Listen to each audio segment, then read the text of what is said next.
Hi, good evening, everyone. Thank you once again for coming. And you all must be wondering who am I and why I'm getting such a unique topic, urban practitioners. As you all just now have read from my bio data, I'm actually a Singaporean nun and I used to work in the banking industry. I think if you have read the Mothership, I think earlier this year they have an interview on me. And probably, maybe some of them might have known my background.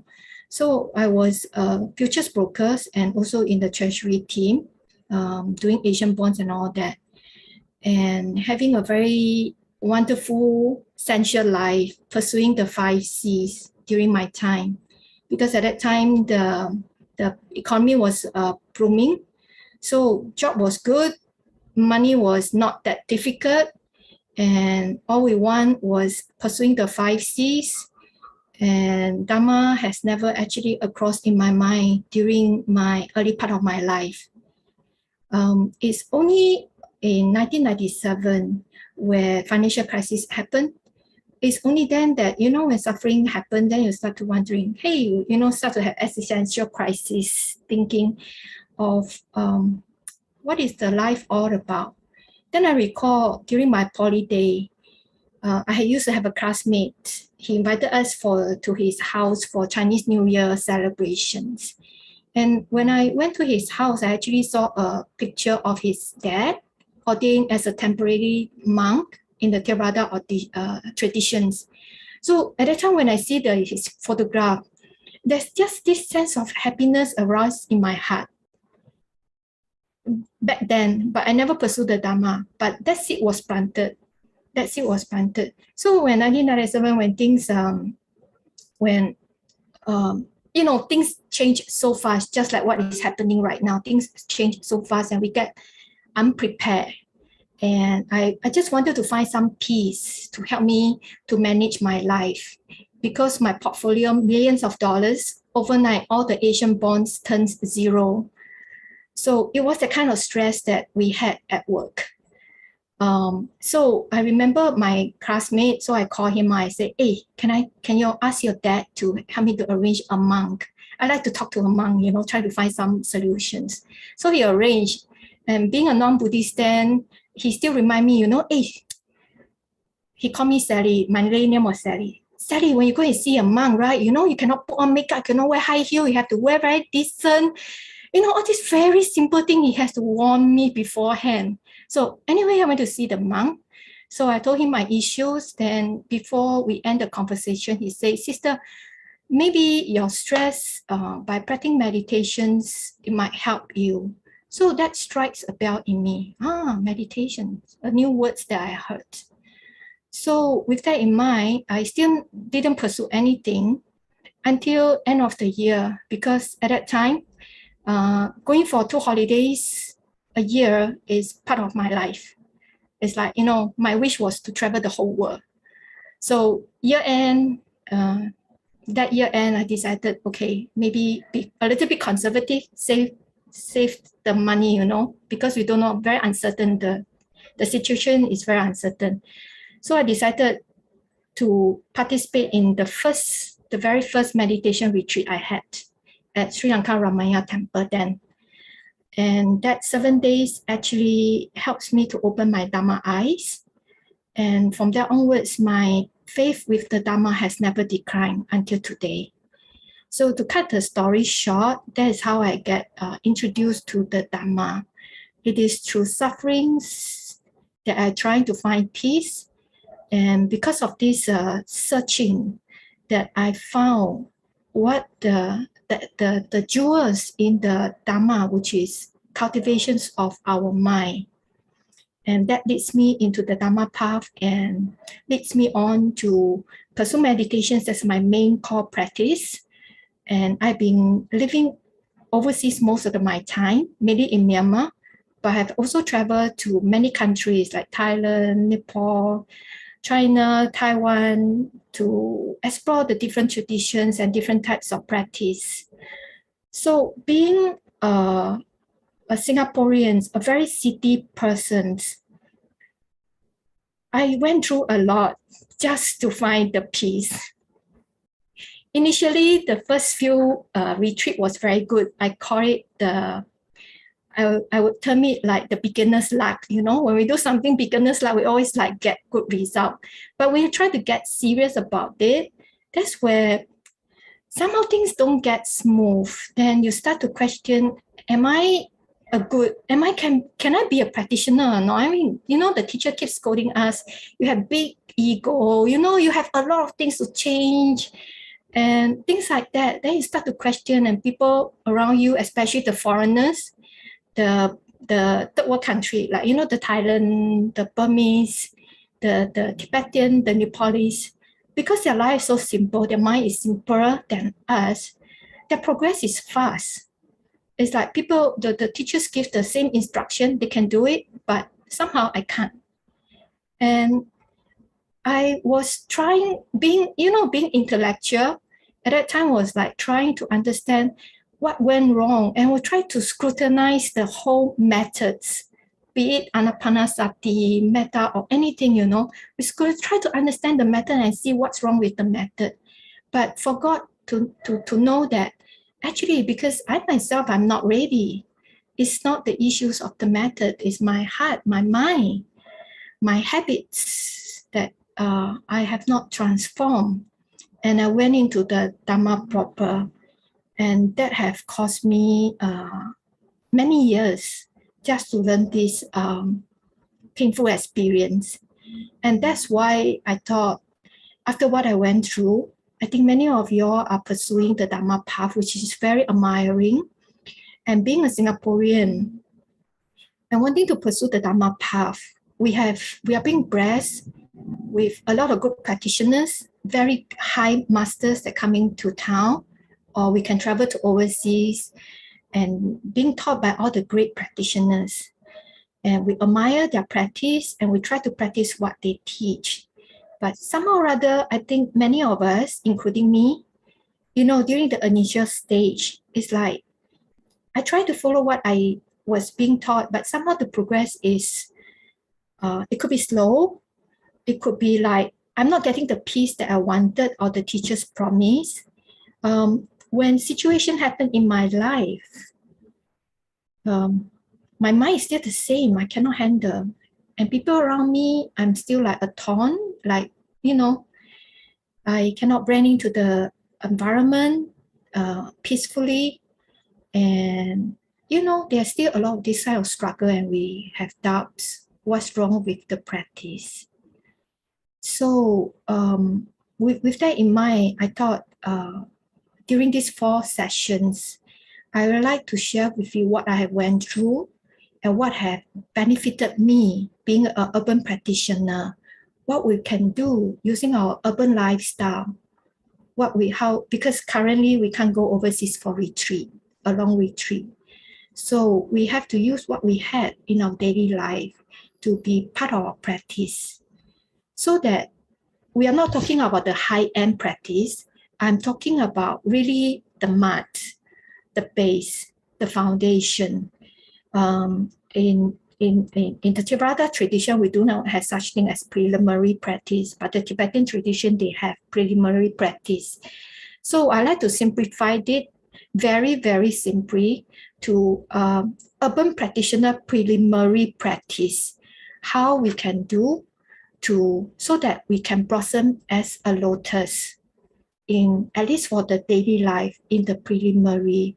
So when next time when you meet your teacher, your guru, when you want to go and pursue the Dhamma proper, with this strong foundation, whoever teaches you follow, whatever methods you practice, it comes easily. So currently this 4th session is about building the foundations, what we need to change, how can we practice in our life so that we are more grounded to lead a more peaceful urban life, and also to progress in our practice, in our spiritual path. So this is my intention of sharing what it is as an urban practitioner. So next slide.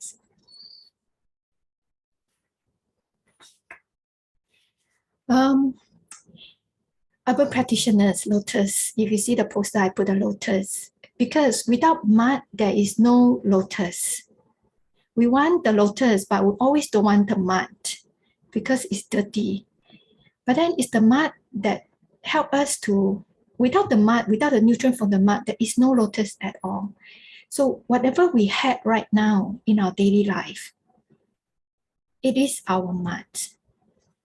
And it is through there we understand the nutrients of our mud, how we can extract the nutrient from it. This is where we can start to blossom, start to grow and blossom as a lotus. I put a very two contrast photo on these slides. The left, the 12 links of dependent originations. All my teachers in all the three traditions have told us, if you want to gain enlightenment, this is a must you need to know, the dependent originations.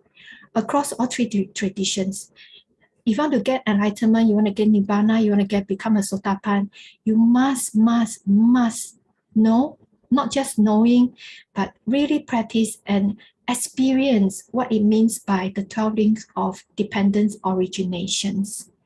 And I'm not going to go in details during these 4 sessions because we are going to the basic foundations. But I like to highlight a few key words in this 12 links of dependent originations. The first is ignorance. If we do not know ourselves, which is what we mean by ignorance, there's no way we can practice to become a lotus. Even though we have all the methods, but if we do not know who we are, what is our base, it's very hard. You don't know how to, it's very, very hard for the lotus to bloom. I give you an example. Currently, I'm very keen in doing gardening. It has been my passion, all this on my hobby. So after I get a allotment garden, I, being so enthusiastic, I just want to plant and get my vegetable, my organic vegetable, without taking too much consideration about the soil. But for the first batch, for the second batch, to my very disappointment, I add the best fertilizer. I water it every day. I make sure I get at the sun, make sure I cover it before the rain, everything. The vegetable just doesn't grow well. Then I go and ask around, all the other very experienced gardeners. They say, work on your soil. So I have no choice, take out everything. I really work on the soil. I really have no choice of work on the soil. Does it sound like vegetable to you? No. But without the soil, the vegetable cannot grow. So it's us, without we knowing ourselves, who we are. We thought we know who we are. I am Sister Sujata, I'm a Singaporean, I'm a Buddhist now, and this and that. But do I know my thinking? Do I know my emotions? Am I very aware of my behavior? If you're not practitioner, we don't. And this is what we meant by ignorance. This is what Buddha meant by ignorance in a very lay, gross level. If we, at that level, we still don't know who we are, there's no way we can practice the high vipassana, nama, rupa, all this, not possible. Really not possible. So we start on the foundation. And what is the foundation? On the right-hand side of the photograph, that is what we are living in Singapore. Everything is interconnected. Human beings around us are interconnected. Our family, our friends, our colleague, the society, or the social media, everything, all the interconnections. In a way, do you feel like it's dependent origination as well? We're just being sucked into it, and we just live day after day without having this opportunity to pull ourselves up and say, hey, wait a minute, what is going on inside this modern dependent origination? What is going on within my relationship with my family, my relationship with my colleagues, my relationship with myself, my relationship with the world, with the nature? We actually do not really pull ourselves up to really examine. And this is what Buddha meant by we live our lives ignorance. You know, we just pass day after day, week after week. Before we know, 10 years pass, 20 years pass. And by the time the day, we still don't know what we have left, what kind of life we live. And end of the story, we have to take another rebirth. So this is what most of us, I mean, myself included, before I really put Dharma, really become serious about Dharma, this is the kind of life that I used to live. And I'm not too sure how many of you feel the same. You might want to type in the chat, like, do you feel that way sometimes? So that I know the level of your practice now. Yeah. Feel free to be interactive, you know, so that I can get feedback and know where you are, and it's easier for me to talk. Yes, sometimes. Yeah, we all live our life that way because things go too fast and we forgot pause. Yes. And so what can we do about this? What can we do about this? Next slide.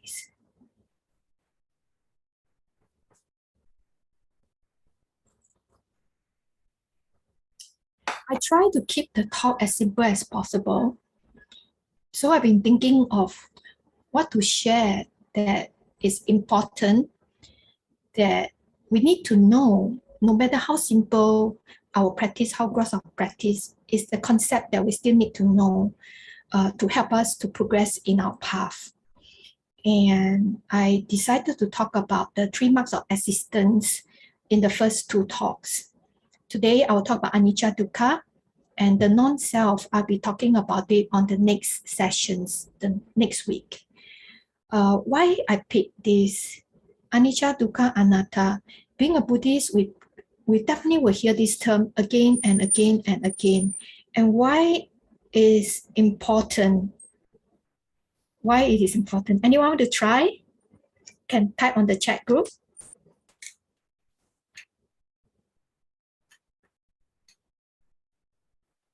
I'm waiting. No answer, no progress.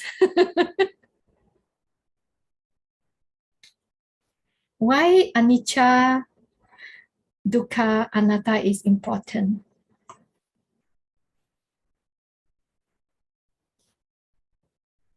Okay.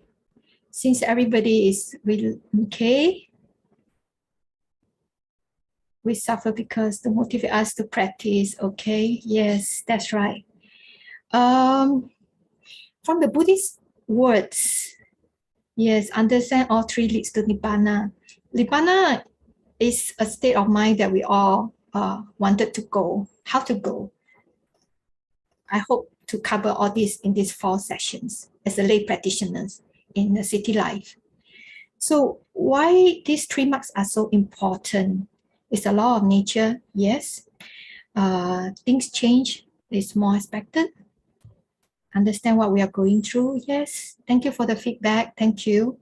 So Anicca, Dukkha, Anatta is very unique in the sense that it's only available, this set of teachings is only available in Buddhism.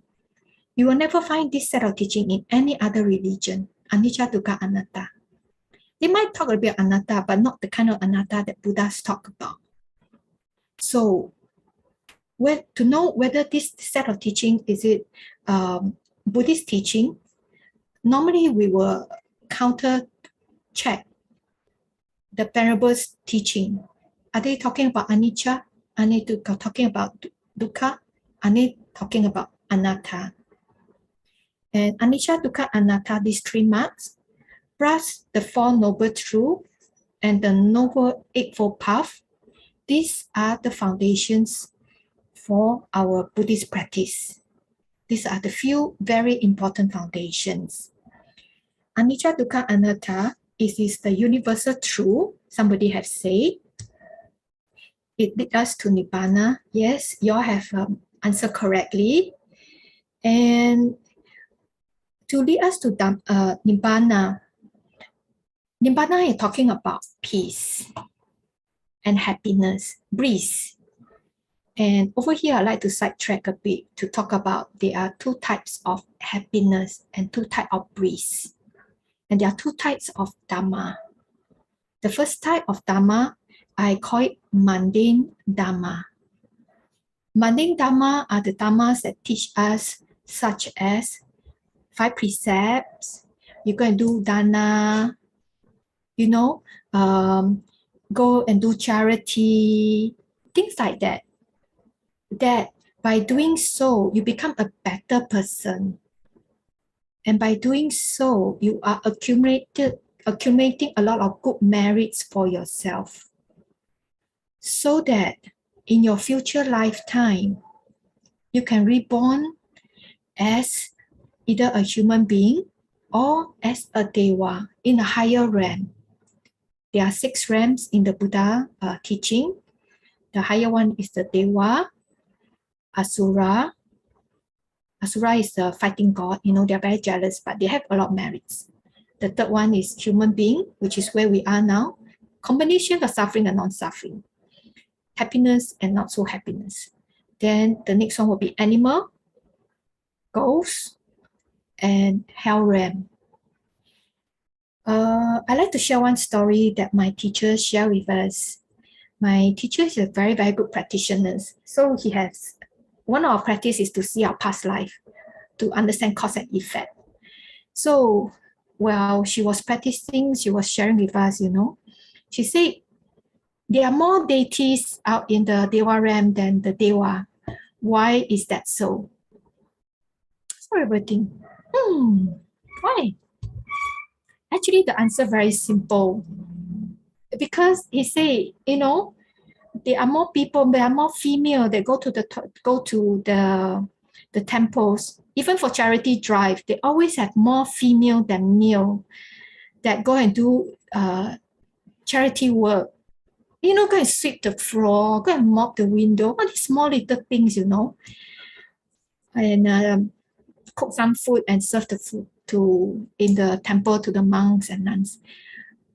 By doing all these small little kind acts on a daily basis, when this karma ripen, the result will be you'll be reborn as a higher being in the Deva realm. So please do not underestimate the good deeds that you've been doing on the daily basis. And if you have not started, please start. And if you are doing it, rejoice and please continue doing it. Because this will actually guarantee you to at least have a good rebirth in your next existence.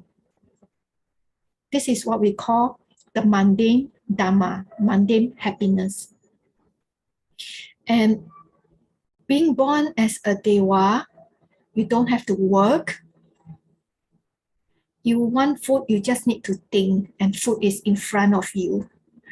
My teacher told me, I don't know how true it is. You next time become a Deva, then you come and tell me.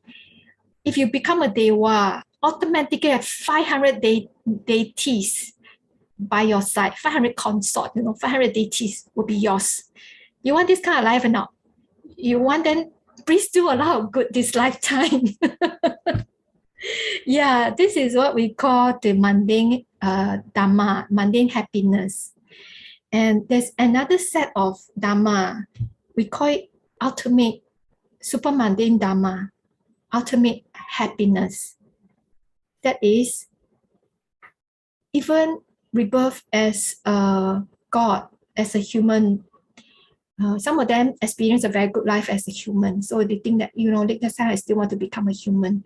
But Buddha actually teach us, and next time if you practice, then you realize that actually, if we can let go of who we are, the anatta, if you can understand anatta, you will experience another set of happiness, which is beyond all this mundane happiness can give you. Is even far supreme than all the mundane happiness you are enjoying right now. So whatever you're enjoying, you think that is good, I'm sorry, there's still something even better I like to sidetrack one more story that I really like this story. During the Buddha time, after he became a Buddha, he went to alms round. Then he go back to his own country. His father was a king. So his father offered him lunch, dana. So he went back. So he know that his cousin, Nanda, is ready to become an arahat. And Buddha want to help him. And actually, Nanda was about to get married. They found him a very beautiful wife to get married, to be his princess. And so Buddha actually used some skillful means. After the meal, when he about to leave the palace, he took his bowl and he passed to Nanda. And out of respect as a senior, Nanda had no choice but to follow him. Hey, why Buddha haven't collect the bowl back from me? But out of respect, he had no choice but keep following him and back to the monastery. And Buddha tell him, so you're now in the monastery. Would you like to ordain as a monk? And he has no choice because really out of respect. But he says, I am getting married, but Buddha said it's okay, just short time, short time. So, okay, so he ordained. After his ordination, he cannot concentrate in his practice, and all he think of is his beautiful wife waiting in the palace, waiting for his marriage. So Buddha, being a Buddha, he has psychic power. In order to help Nanda, he used his psychic power. So you want pretty girls, right? Let me bring you to see what is pretty girls looks like. So they use psychic power, pew, they go up to the Dewa Ram. So along the way, Buddha very clever, he showed him a monkey, a female monkey, with the tail burning. So he asked Nanda, this monkey nice or not? No way, it's very ugly. And after that, they move on to see the Dewa, to see the deities. When Nanda see the deities, his eyes was like wide open.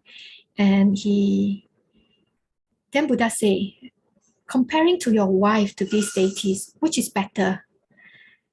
Comparing to this deity, my wife is like the monkey that I just saw.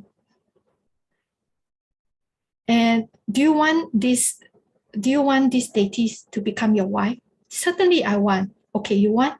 I tell you what to do, you do. Sure. So immediately they come back, and Buddha then give him some meditation instruction. Because of his strong desire on wanting the deities, he strike very hard. And in no time, he actually become an arahant. And after becoming an arahant, he has lost all his sensual desire. And all the deities to him is not important anymore. And this is how Buddha uses skillful means to guide a disciple. So it doesn't mean that, the Dhamma is very, very dry. Actually, we can use our skillful means in our daily life to help us in our practice. And another moral of the story is that whatever sensual pressure that you enjoy right now, whatever relationship, no matter how good the relationship is right now, compared to the bliss the Dhamma can bring you, is really nothing. It's really nothing. So please keep that in mind. Whatever you think is good is not necessarily 100% what you see. Yeah? Okay.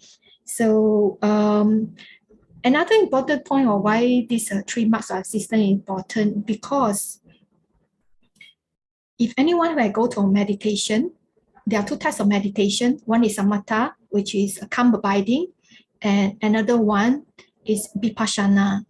Calm abiding is needed so that we can temporarily, our mind become calmer, because most of the time our mind are very busy with a lot of thoughts and emotions. So calm abiding is a training to help us to calm our mind temporarily, so that we can see, using vipassana, to see the true nature of what Buddha wanted to teach us, which is wisdom. And in the vipassana practice, the 3 main characteristics that we need to contemplate day in, day out is anicca, dukkha, anatta. So for any Vipassana practitioners, this is not new to them. Anicca, Dukkha, Anatta. No matter how simple the Vipassana practice or very high level Vipassana practice, they will always contemplate on Anicca, Dukkha, Anatta. So this is why these 3 marks of existence is so important that I thought I'd like to share with you, so that you all have this basic understanding, so that you all lead the correct way towards the right path. And finally, I really hope that you all can gain the ultimate supramundane happiness in this lifetime. Okay, next slide. So in the Theravada tradition, Anicca, Dukkha, Anatta is being found in the Dhammapada teaching, verses 277, 278, and 279. Today, we are not going to details. Otherwise, the talk will be too dry and boring. You'll fall asleep. I just tell you where you can be found. And at, when you're free, just Google, and you can read the story, and hopefully you can get more understanding from there. And the 3 verses was being preached by the Buddha in 3 different occasions to 3 different exemplary of bhikkhu. And after hearing just this 4 phrase, right, just one phrase, Sabbe Sankara Anicchati, just this 4 sentence, they become Arahant.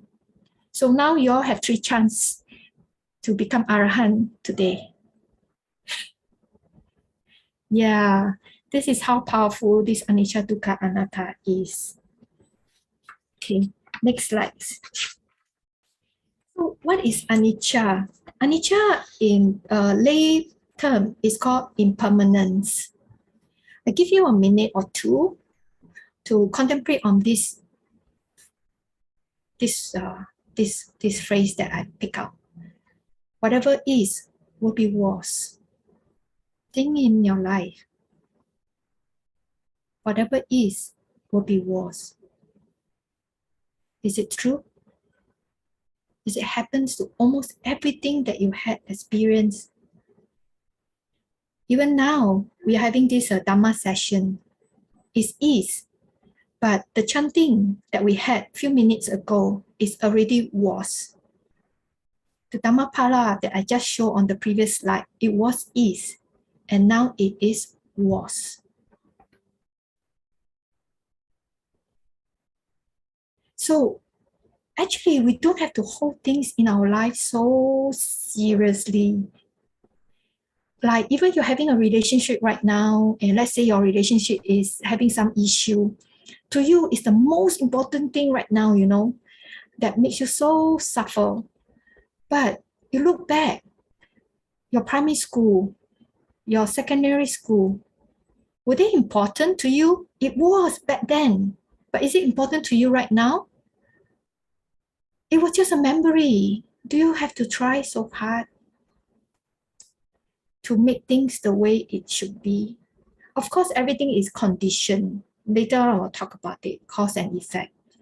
But do know that everything that's happening right now is based on cause and condition, and it keep on changing.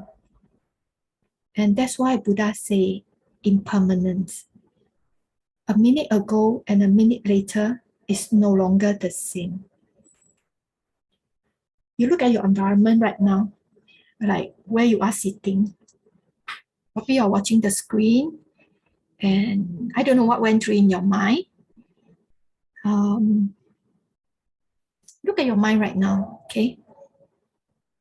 This moment and your next moment, or this moment and your previous moment, what is the difference? What is your body sensations like? What is your emotions like? See, I see Louise touch this. So even this is already was.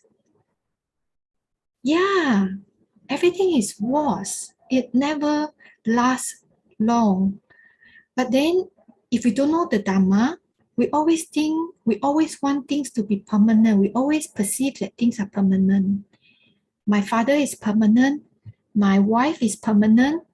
my job is permanent. I don't know, whatever. The food is permanent. That's why I always want to. Last time I like fried chicken. I remember during my lay life, and that time I drive. I live in West. Because I like the taste so much. I always want back the taste. You know what I do? Back then, Changi Village has one very nice fried chicken. Weekends, I will show my friend, drive all the way to Changi Village just to eat that fried chicken. We always want the taste, cling to the taste and want it to be permanent, Every time they go back to the taste, go back to the same store so that I can experience the same taste. This is how we live our life as an urban practitioner, urban city dwellers. But is that practice? Think twice. So if you call yourself a Buddhist and you are doing this, please reflect. Because we want permanent. We want our feelings to be permanent. We want the taste bud to be permanent. We want our friendship to be permanent. But you're never permanent. Maybe next time you go back to the same store to eat the same food, you pause a bit, instead of really focus on your taste, you pause a bit. Okay, the last time who did I went with? And this time, and what's the difference in the food? The subtle difference. Then you start to realize, hey, yeah, there's differences in it, That's what we call by Anicca. Yeah. And because, next slide. And because whatever is will be was, everything is caused by cause and effect. Nothing is fixed. I give some example. Universe. Do you think our Earth never change? It's permanent? Not true. Because they have done tests on Mount Everest, every year they increase by few centimeters. So even the Mount Everest that seemingly looks permanent, it is not permanent. Objects on the universe, that one is very easy. Look at things around you. Are they permanent? Your car, Singapore, after 10 years, you have to scrap. Your handphone, I don't know how soon, how many times you have to change, like once a year or something. I don't know how often you change your phone. My phone has been lasting me for a few years already. But certain people, they just want to change and change. Yeah, these are impermanence. Our life and our body, we always go through this. Okay, anything that is cause and effect, right? They normally go through 4 stages. Birth, even the universe, our Earth, they go through a birth stage. Staying, that's where we think that is permanent because it stays there. Then it go through the 3rd stage of changing. Things start to change. Like our climate change. This is the big one. And the small one will be our life and our body. Who you are now and compared to who you are 10 years ago or when you are 5 years old, are you the same person? Not actually. So, we go through this changing stage. And because of this change, you will reach a state of decay or destroy. So does our relationships. Most of our relationships will also go through these 4 stages. Birth, staying, changing, and break off. This period can be short and this period can be long. Let's say a couple, husband and wife, this may only happen when one of the partner pass away, but eventually there will be stage of passing away. This is the truth of the nature, cannot change one. You want this to be permanent, it's not possible. It's not possible. And last, the 4th one is the thoughts, which I'm going to elaborate a lot more in the later parts of the thoughts. Give yourself 3 minutes to meditate. Look at your thoughts right now.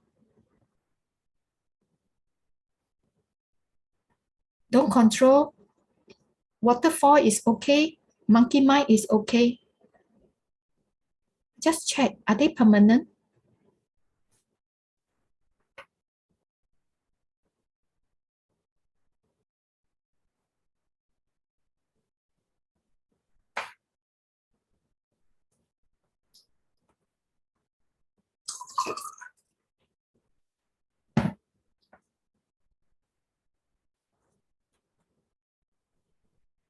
What kind of story have you built?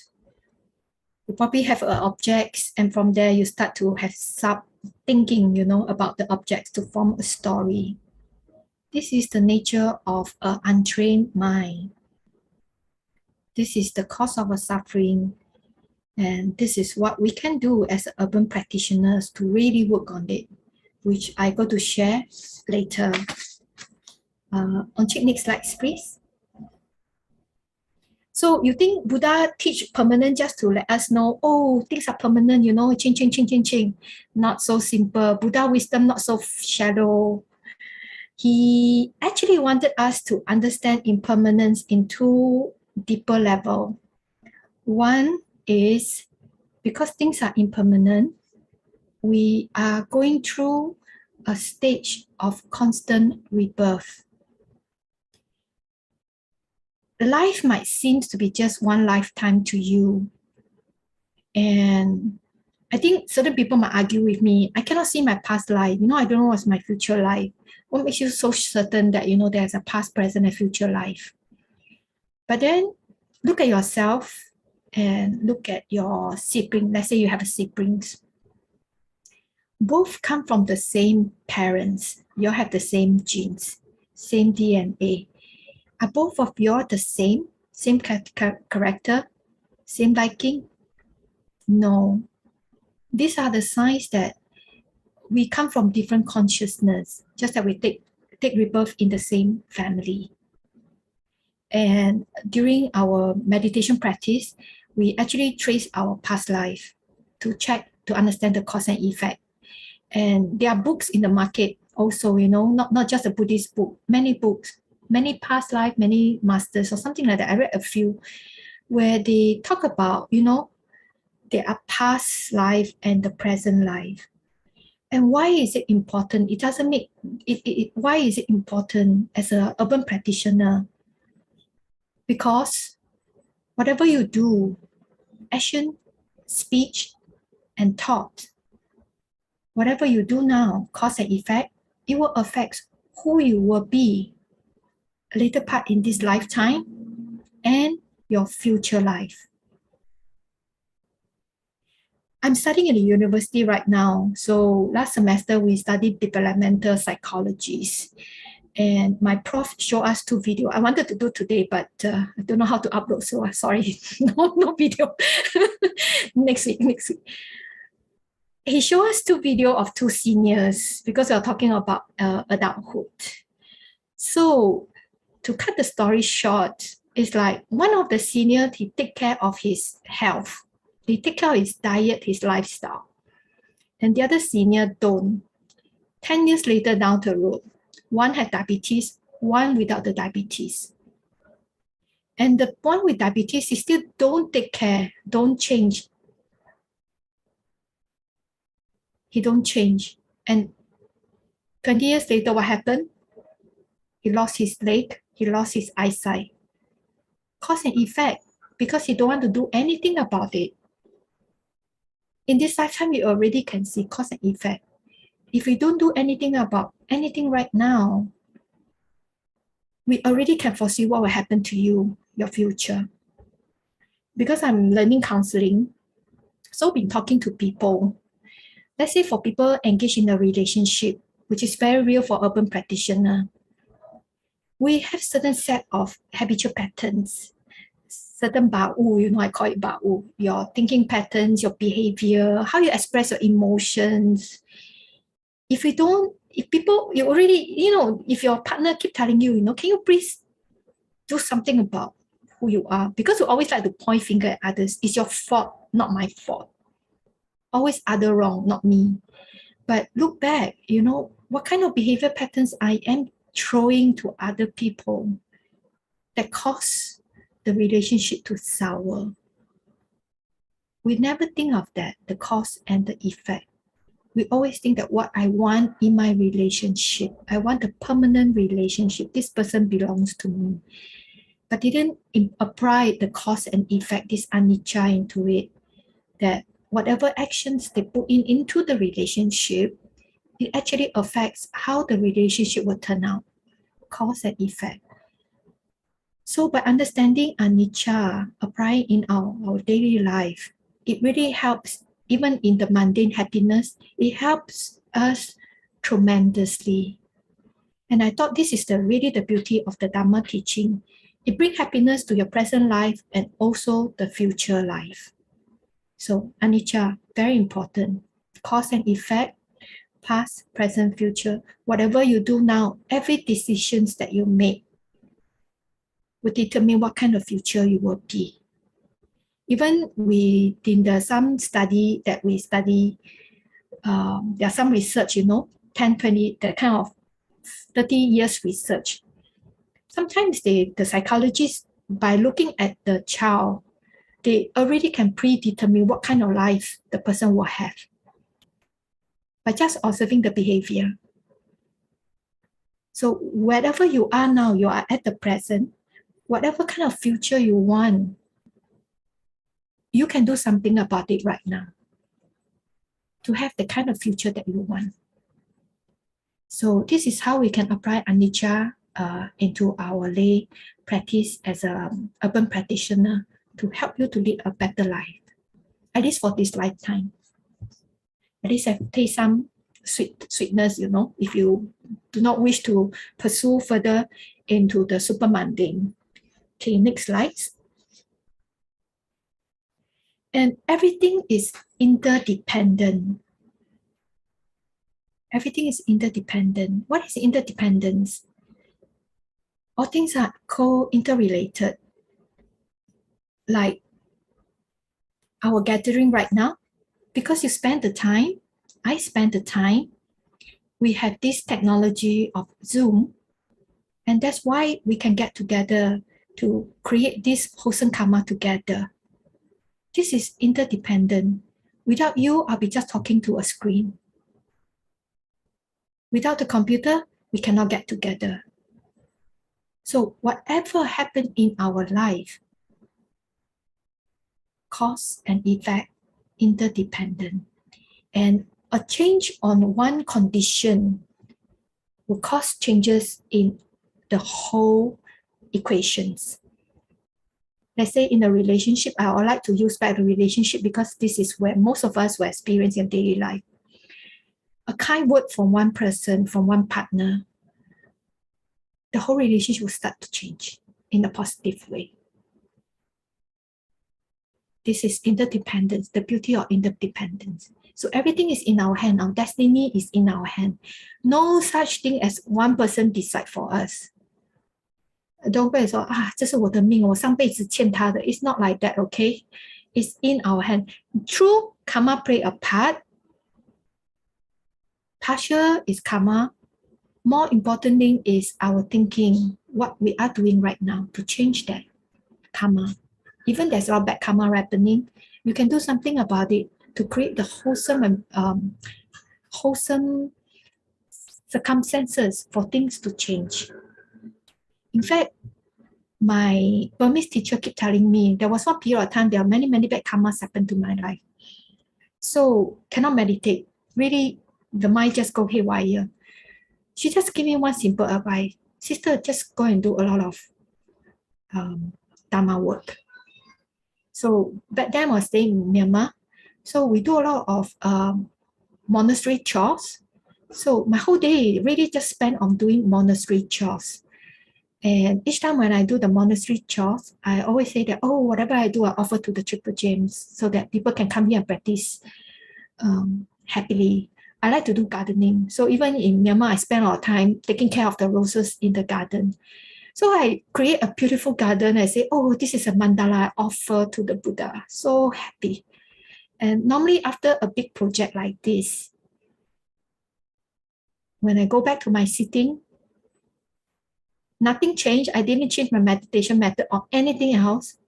By just doing a lot of wholesome karma, when I go back to my meditation practice changed automatically because I start to purify my negative karma, and at the same time, I accumulate positive karma.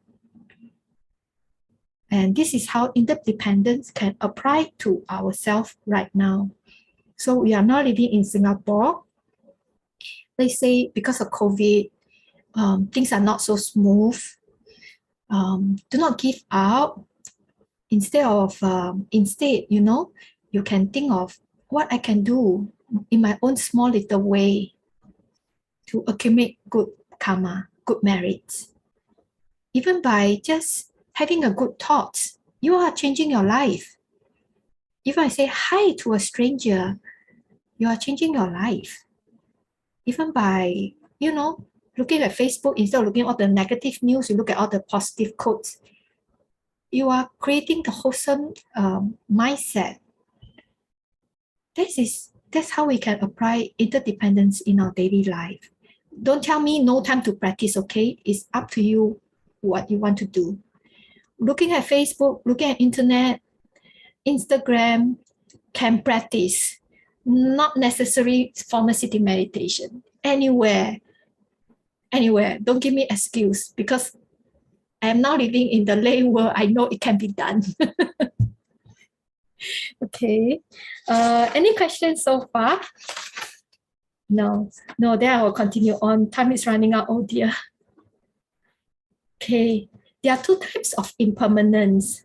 One is periodic, meaning it has a long period of time for the four stages to happen: the birth, staying, decay, and death, such as our earth. It takes billions, trillions of years to make it happen, but it does happen.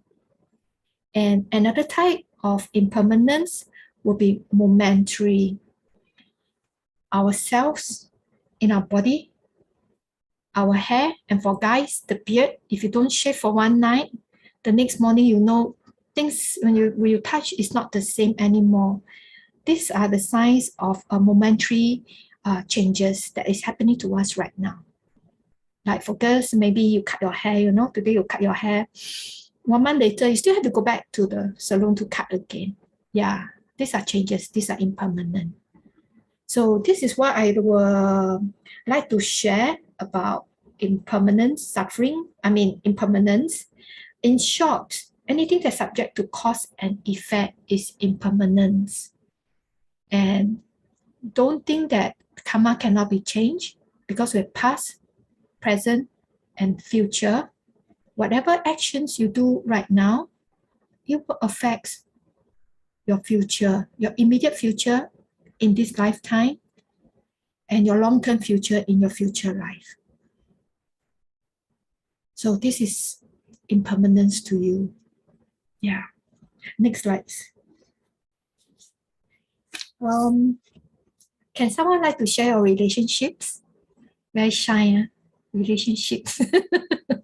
Okay, I share modified versions. So normally a relationship will start by courtship, where you get physically attracted, or there's something special about the persons that you start to form liking for the person. This is the birth of the relationships. Then you start to court the persons, and you win the person's heart, and happily get together. And you wanted these good feelings to hold on forever. There are two elements in it. Actually, we are attached to the physical form of the other person, and also we are attached to the feelings the person gives us. I think most of us are being attached to the second one without we knowing. Most of the time, we love ourselves more than other people. We are more attached to the feelings and the good feelings the person gives us, and we thought that was love. And we get so attached to it. So when the person change after marriage, they show the true face. After the honeymoon period, show the true face. Then what? hey, you're not like that one day. How come you're like that? Then suffer dukkha. This is really dukkha. You know, in the mundane world, this is the dukkha that you experience most of the time. Be it anywhere, you know, at home, in everywhere. This is dukkha. So dukkha in the lay world, we don't talk about high level dukkha, you know, where everything passing away. That one is high vipassana dukkha. Next time. If you practice dukkha and practice what we share these 4 weeks, one day you'll reach that kind of dukkha. Everything what you see is passing away. Then your mind can easily let go all our attachment. Then we can become a saint.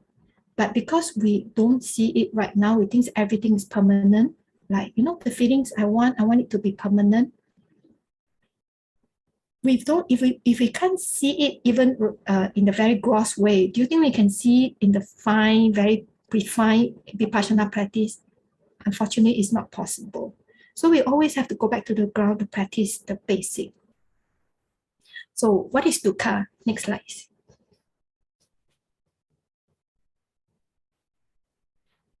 I like this Thich Nhat Hanh quote to make it very simple. It's not permanent that makes us suffer. What makes us suffer is wanting things to be permanent when they are not. Think about your life. Is that true? In the mundane way, we're not talking about high vipassana, just the mundane life, you know, urban practitioner, whatever you experience in the daily life. Is that true? Is when that other persons start to change, cannot give you the kind of good feelings anymore, start to demand things. This is where we struggle. The person didn't change, you know, they just show you the true color who the person, he or she is. And pain, heart pain. Yeah, so this is Dharma. This is Dharma. So next time when you're going through some difficulties in life, think about it. What is that I'm holding on to that caused me suffering? Was it because I want things to be permanent all the time that caused me suffering? Not because of the other person, not because of the job. It's because what the person had been giving me. And when that changed, I cannot take it, so I suffer. That's what the Buddha taught us. Next slide. So there are these 3 categories of dukkha. Sufferings of sufferings. What is the suffering of suffering? Our physical changes, like, you know, we will fall sick, we will die, things that we don't want. This is suffering of suffering. It's like we have no choice, but one day we'll fall sick. But if you don't want that to happen, this is add on your own suffering. If you, let's say you're with somebody that you don't like, and we receive that is, you when you are with somebody you don't like, you're already suffering, right? And if our mind, we keep on resisting that, hey, I really don't want, no, I don't want this suffering. So this is suffering of suffering.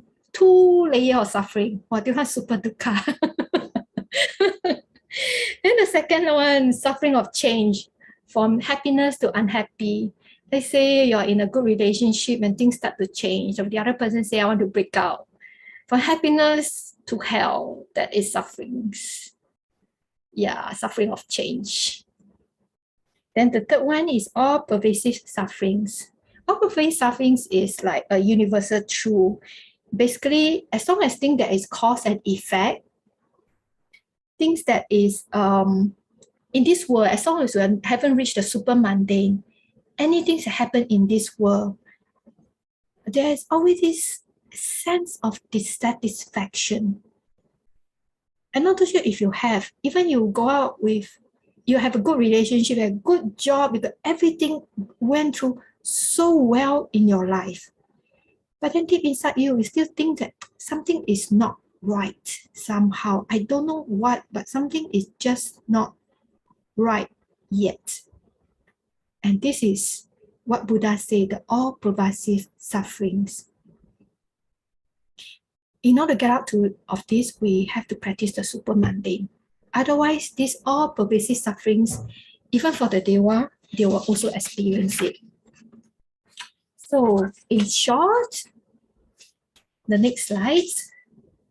Life, sorry. No, not this one.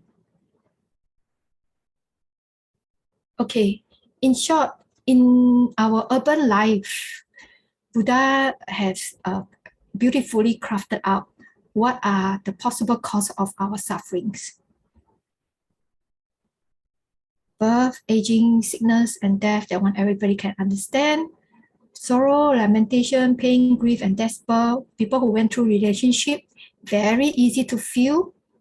And those who lost the job, lost their partner, anywhere, sickness, you can feel this. The pain can be very intense in the heart. Associate with the unbeloved. Let's say you're in a company, you don't like your boss, but you have to work with him. The kind of sufferings you can have. I think I have experienced that myself too. It's not fun. Going to work is like a drag by going to work every day. And separation from the love. People that used to love you people that you used to love so much, suddenly if they turn around your back and say, let's break off. Oh, that one is very painful. Not getting what wanted. May I ask if it is because one cannot let go and not contented, and that's where all pervasive suffering. That one, yes, but the all pervasive suffering is more deeper in the Buddhist term, as in, as long as there's cause and effect, as long as there is change, and this is the universal truth, as long as we have that, that will be the all pervasive suffering that cannot avoid. That's why Nibbana is in the state of Nibbana, is a state where there's no more cause and no more effect. So there is internal bliss. Yeah, that's all pervasive sufferings. So not getting what one wanted. I'm sure everybody right now, everybody want to go overseas for retreat, want to go overseas for holiday, cannot. Now the VTL just started, new variant come. Sway, cannot. Suffering or not? I think a bit suffering, right?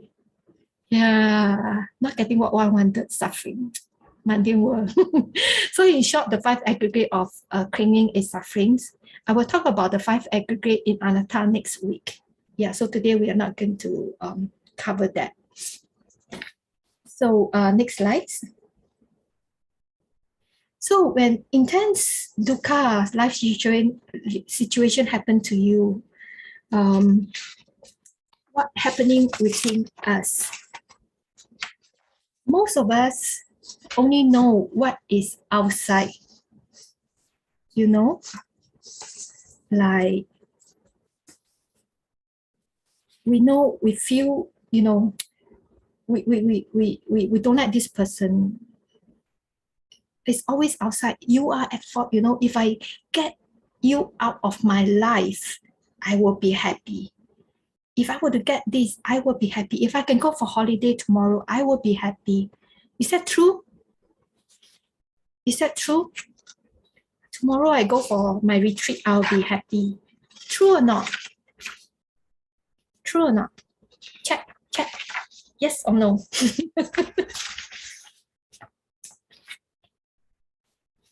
No answer, leh? No, yes, sometimes, yeah, no. Okay, thank you. Inventory, yes. Good. So, what we see sometimes is only on the surface, Next slide. But what happening with inside us? I really like this iceberg picture. I thought it represents so well what we have seen from our naked eyes, from what we have in the little brain, what we hear is what is only the tip of the iceberg, what is above the surface of the water. But what is inside us is the bulk of what makes us who we are and how we experiencing our life that we do not know yet. And the whole Buddhist teaching on the supermundane path, the meditations, is about going deeper within us to understand what actually went on inside us. Next slide. To make it very easy, 5 aggregates a little bit difficult, so I make it very simple. This is evidence-based. I learned it in my counseling course in the university. This is how the circular have classified what a human being make up. As a counselor, we normally will help our clients in these 4 aspects of their life. And the beauty is they are all interconnected. It's the Dharma teaching, I think many times I always feel that it's the circular world, you know, they copy all these good teachings from the Buddha and then simplify it and make it so easy for us to understand. That is okay, but they make millions of dollars out of it. That's why I cannot take it. So I want to make it simple. You all can practice and, you know, you don't have to pay so much money for that. Okay? So this, in some way, there's a lot of Buddhist teachings elements in it. Everything's interconnected. We, inside us, everything is interconnected. 5 aggregates may be very difficult for you to understand right now. So the circular way have make it easy for us to understand by sub-classify into these 4 categories. And in these 4 sessions, today, we mainly address on the thoughts. And the subsequent 3 weeks, I'll be addressed on the emotions, body sensations, and behavior. And we'll share with you some methods that I learned over the years from different teachers. And I also learned it in my counseling course, that I know this is evidence-based. It will be helpful, that I hope to share with you that you can practice in your daily life as an urban practitioner. No need formal sitting, daily life. And you will start to see transformation in yourself, because this is evidence-based and it has proven to be successful. Okay? Okay, next slide. Okay, thinking. The high practitioner, which we are not yet, they have no thoughts. They have no thoughts. Even for high concentration practice, we are not talking about, you know, a saint yet, you know, even just concentration practice. If you can reach a high level of concentrations, it's only you with your objects. There's no other thoughts. There's no other thoughts at all. Do you want that? So peaceful, right? See, from the picture, this is what's going on in our mind all the time. And what Buddha wanted us to be is to have eradicate all this thinking. To eradicate all this thinking. So in order to reach that level of a high practitioner where there is no thoughts, we must understand what is our thoughts. What has been prison us in our little brain here that make us suffer. And we always think that our thought is real. But just now, remember our sharing, I say that everything is cause and effect. How thoughts happen when our eyes contact with our external object, because our consciousness, thoughts will arise naturally. Thoughts will arise naturally. And hang on. Hey, y'all change the view. I want to see your guys. Otherwise, I don't know how to talk. Okay, now I got it back. Okay, so when we have a lot of thoughts, in order to practice, first is really to know what are you thinking. most of the time, we think that the thought is who we are. Yes or no?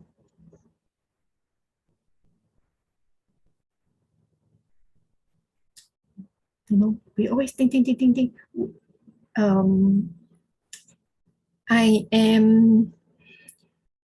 am befriending the youth right now. So the youth taught me, when I teach this to them, right? They teach me, sister, if you want to teach the youth, right, you tell them, in the computer game, there's this third party view, the third person. That means when they play the game, they are not in the game, but they're out of the game, but watch the game.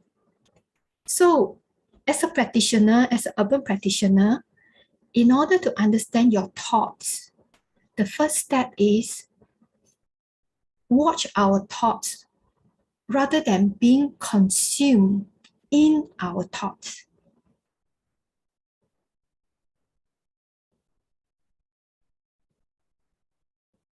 So right now we have few minutes. You watch your thoughts right now. An example, please. Okay, let's say, because I've been using relationship as an example today, so I'll just use relationship as an example. When a person's are going through a break-off, what could be the possible thoughts inside the person's mind?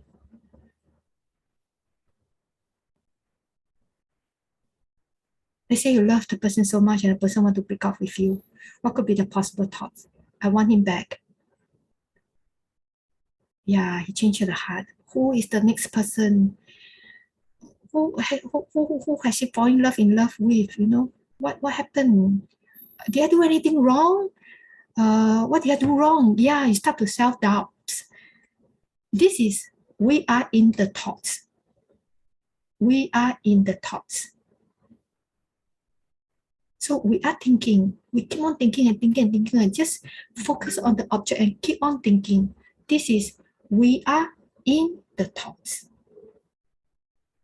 And how to be out of the thoughts? How to be out of thoughts? It's like ding, ding, ding, ding, ding, ding, ding, ding. You cut. Hey, what am I thinking? I'm thinking about him and our relationship. That means become objectified. You are out. You try to understand your thinking. This is where you are out of the thoughts.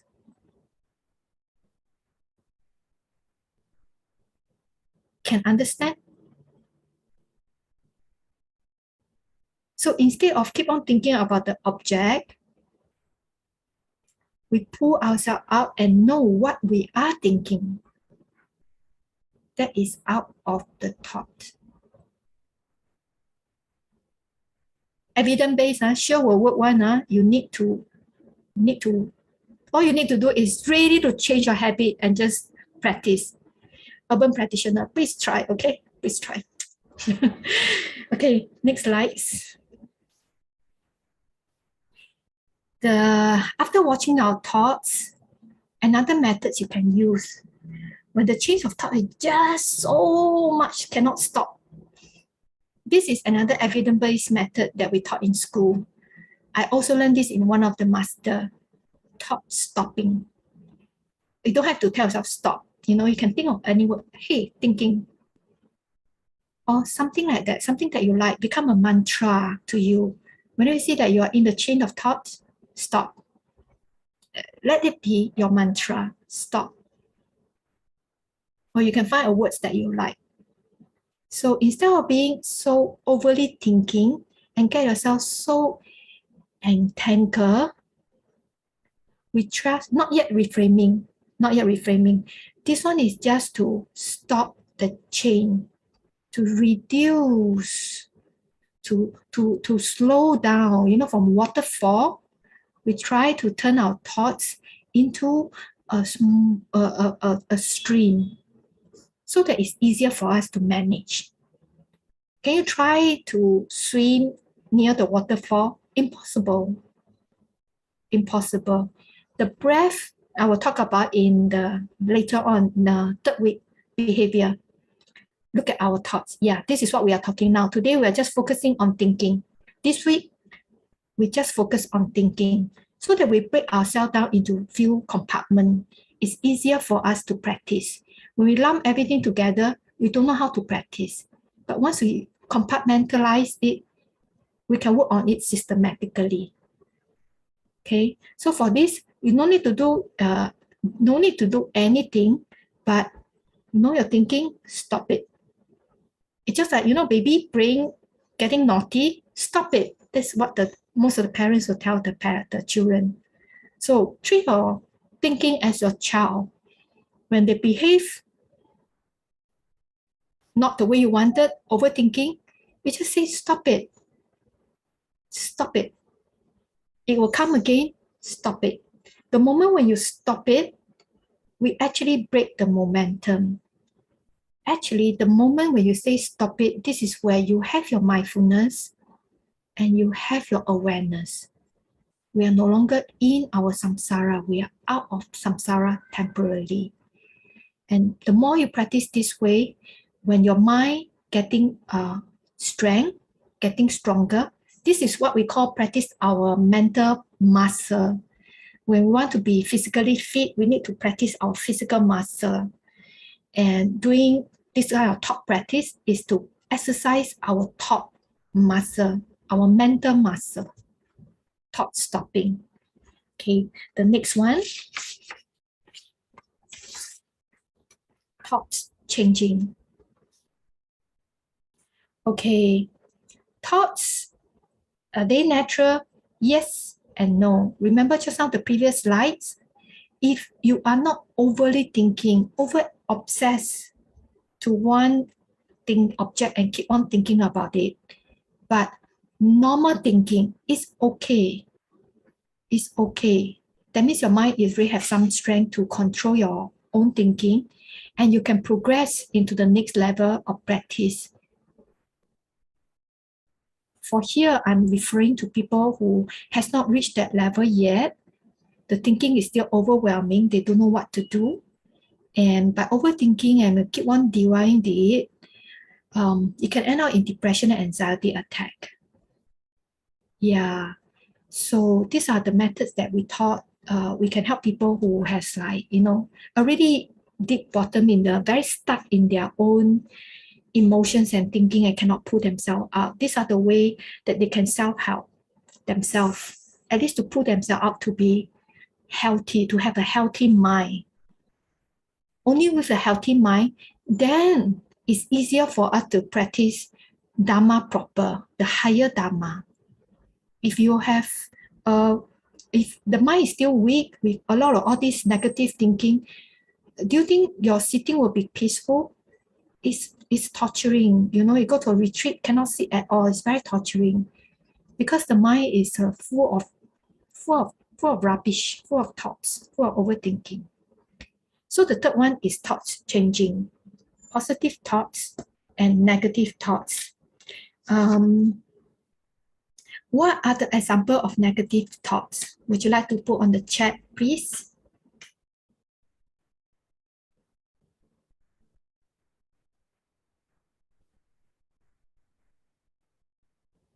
He disliked me. Yep, disliking your colleagues. Anger, yes. Criticize others. I'm not good enough. Yes, I'm stupid. Exactly. Yeah. Self-doubt, self-blame, guilt. Exactly. Jealousy. Yes. Jealousy is more like emotions.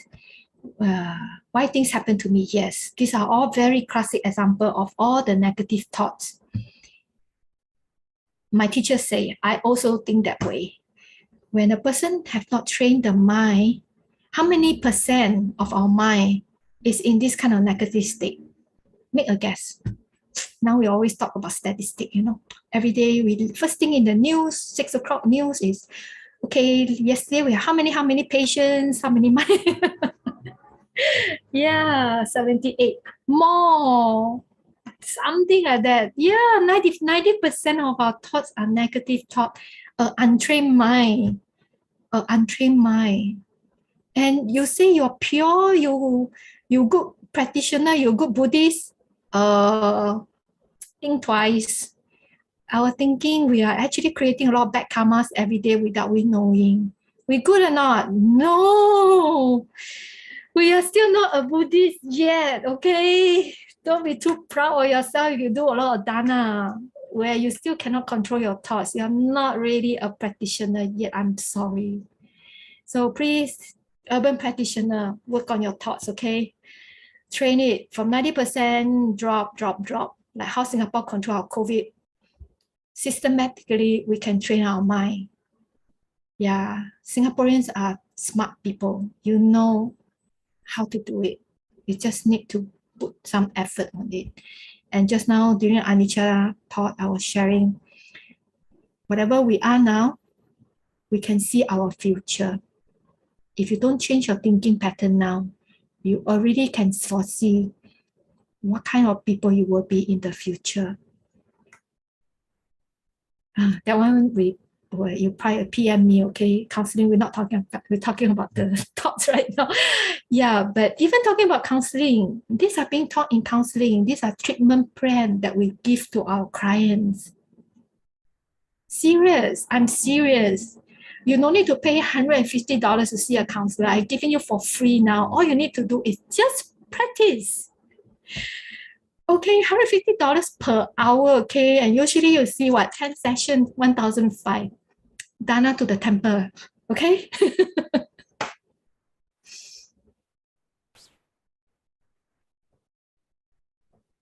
Because why people see counselors, sometimes they have too much and they lost their awareness.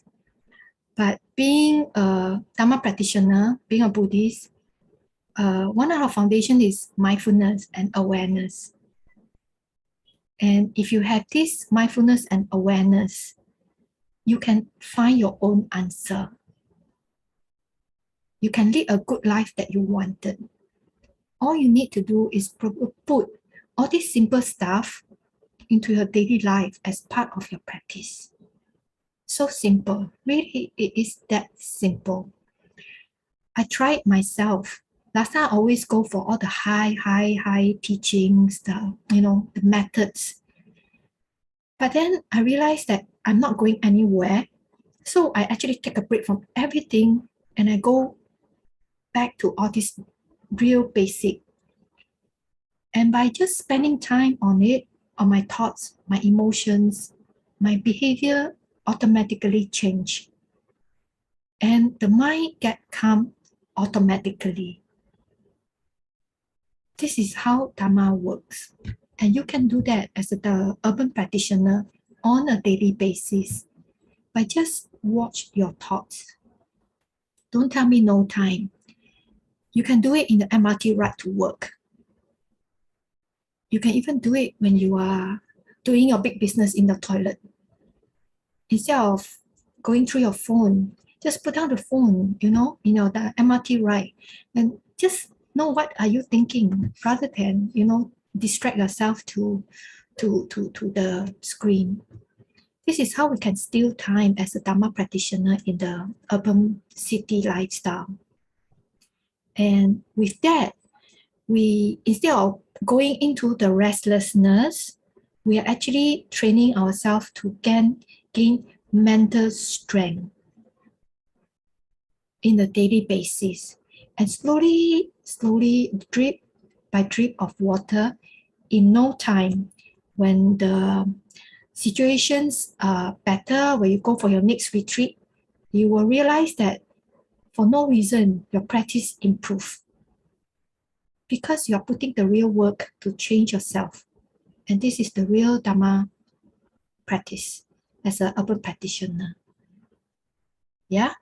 Okay, so thoughts changing, positive thoughts. And that was a positive, negative thought. And what is the positive thoughts? What kind of positive thoughts? Chat, please write on the chat. What do you think is the positive thoughts? Loving kindness, gratitude, yes. Oh, your 100 points. Amazing how fortunate I am. Yes, positive thinking, failure, yes. Oh, this one is more like a belief and a belief system. I can be good, yes. It soon will be past. Yes. Yes. You all know I can do it. These are positive thoughts that we can have. So thoughts changing. Whenever you're aware, first pull yourself out as a third party, not in the thoughts. You pull yourself out. Then you're aware what kind of thoughts I am. Then I can start to change. If I have a lot of negative, then gradually reduce the percentage of the negativity. And this, you are a good practitioner. You are a good practitioner. Next slide. Contemplations. After we have do the above three, where the thinking slowly reduce, then we can think about contemplation. Contemplation on what? We can use all the Dharma knowledge that you had learned into the contemplations. Huh? What? Okay, later I answer this. Yeah, contemplations, reflection, study. Last time you don't know, that's ignorance. So we practice by study, contemplations, then you put into the practice. So you listen to the Dhamma talk, you study. Now you understand ignorance that caused me trouble. And how to practice, I will teach you one method. Work on our thinking. That is study. You already have the knowledge. Contemplation, how can I apply to myself? What are my issues? How can I apply this set of teachings to myself? That's contemplation. Then only with contemplations, then we can put into daily practice. With a combination of three, then we can see progress. Chanting, chanting, chanting, but don't know what we are thinking. You create a lot of good karmas, but the wisdom may be still shortcoming. This set of practice will help you to increase your wisdom mind because you know who you are. Yeah, okay. And next, we try to finish in time, okay? What to quit? So these are the 8 things that I thought of to quit. Simple, right? Simple or not? Do you have any one of these? Yeah, if we were to break things down, it becomes very easy for us to practice in daily life. Otherwise, we always say, city practitioner, no time. But actually, it's very simple. We just need to pay attention to our daily life, who we are, what inside us. And from there, you make some adjustment. You are already practicing. Nothing else you need to do. Sorry, you still need to do your formal practice and chanting and dana and all this. Sorry, keep your precept. These are additional. This will help you to lead to super mundane practice, the foundation for super mundane practice.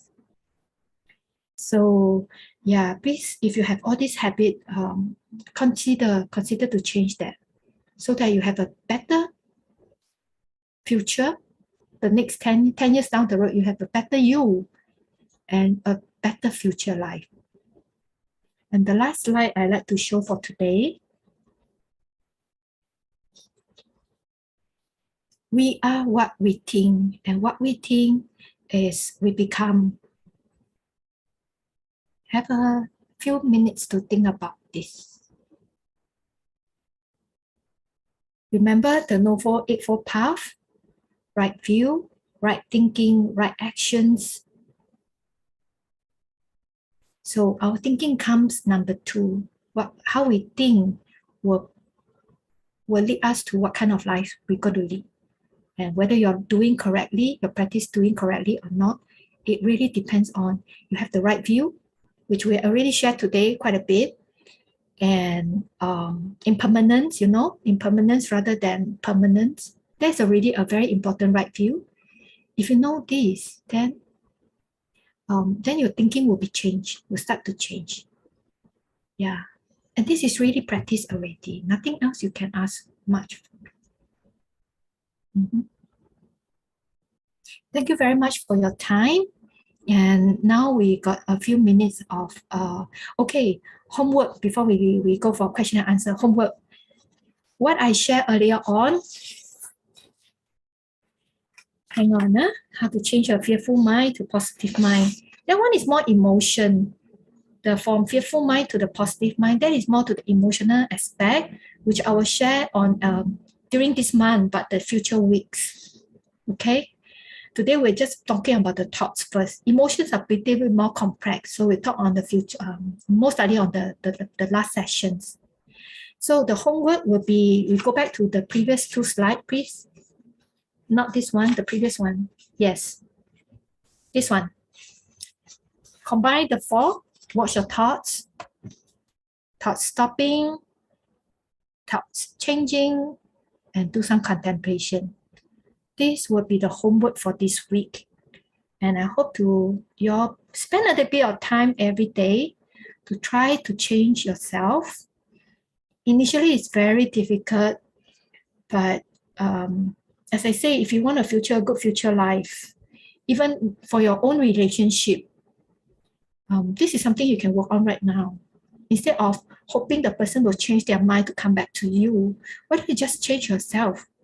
And then if you change yourself, the other party might see changes in you and they might change their mind, or even you become a better you, even the relationship cannot be safe, you can get a better partner in the future because you become a better you. So it can benefit you in many, many ways, mundane and super mundane. So please remember, this will be the homework. You might want to take a screenshot and try it out in your daily life. No need formal sitting. Any time of day you think about it, when you're too absorbed into the thinking, pull yourself up. Pull yourself up. And instead of handphone for 1 hour, maybe spend 5 minutes just to do this set of practice. Or even in your MRT rides, in the public transport, try, just try. Yeah, just try. So we got 10 minutes for questions. Any questions? Any feedback for the talks? Okay or not? Is it something you all enjoy? Is it something you all like to hear in the future talks? Give me feedback so we can make some adjustment. Because I thought being an urban practitioner, these are things that we can really work on in our daily life and not hoping that, big practice suddenly you get into jhana automatically. Impossible, okay? If you don't change your mind, all the high dharma, not possible. One-pointedness, all this, not possible. Not possible. So we do the simple one and we can do it in daily life. And I make it very simple for you already. Yeah. All you need to do is really just practice. Yes. Sayalay, there's one question in the chat. Sure. Venerable Sujata, do you mean we practice mindfulness for our clinging to the khandhas and practice 4 aspects of the right effort daily? Maybe we don't make all this, I don't want to use all these Buddhist terms. We just make it very simple. And for this teaching, I really just want you to work on your thoughts first. Because sometimes we always like to bombard ourselves with all the high Dharma terms, and think that, wow, Dharma practice very difficult one, I need to know this, then I can practice. Not true. Very simple. Back to basic. Back to basic. You can do it. Yeah, back to basic. Back to basic. Just watch your thoughts for 1 week and share with me what have you observed about yourself. The part that you don't know about yourself that you start to aware. Share with me. Yeah, share with me. You all can write journal, campaign, can write anything. How can you pass to me? Louis, how they can pass to me? Homework. How have to send me homework? I think they can send it to me or Hui Wen, and then we will pass it to you. Okay. Yeah. Okay. I'll put our number. Yes. Yeah. This is the preliminary, okay? How can I concentrate better during meditations? Okay, I know everybody want to go for meditations because they want to get calm abiding, which is concentrations. I have spent many years going to that, trying to anapanasati, because I know through anapanasati I can get into jhana. But without changing who we are under the iceberg, jhana, unless you are past practitioner in a past life, then this lifetime you got high paramis, then maybe jhana very easy. Or a few breath, nimitta, and absorb jhana. For most of us, it is not possible because we are being conditioned, because of how we are being brought up, our education system, how our parents teach us. We are being conditioned to think, to fight, to later on I'll share our emotion and all that, then you know how much rubbish we have accumulated to our lifetime. Just our thinking, we are trained to think in a certain way that we lost that freedom and lost that creativity. Why? Oh, clock out here. At least now we just learn to unwind this first. When this unwind, naturally you'll become so relaxed. When you're relaxed, you just put your awareness on your nostril when you do anapanasati. When you get into a natural breath, very easy can get into concentrations. So whatever my teaching for these 4 weeks is really about to purify our mind. We work on the sila, super mundane sila. We know the mundane sila, 5 precepts, just how we chant, but now we are talking about the super mundane sila, which is the purification of our own mind. Nothing outside, inside us. We explain a bit more on how the thought arises. That one's super fast. In the Abhidhamma, they already say, well, in 1 second, don't know how many thoughts arises. I cannot remember already. Cannot stop one. It's a natural process because we have consciousness. We have an object. We have our 6 senses. When our eye contact with outside, and because of the consciousness, automatically the thoughts will come.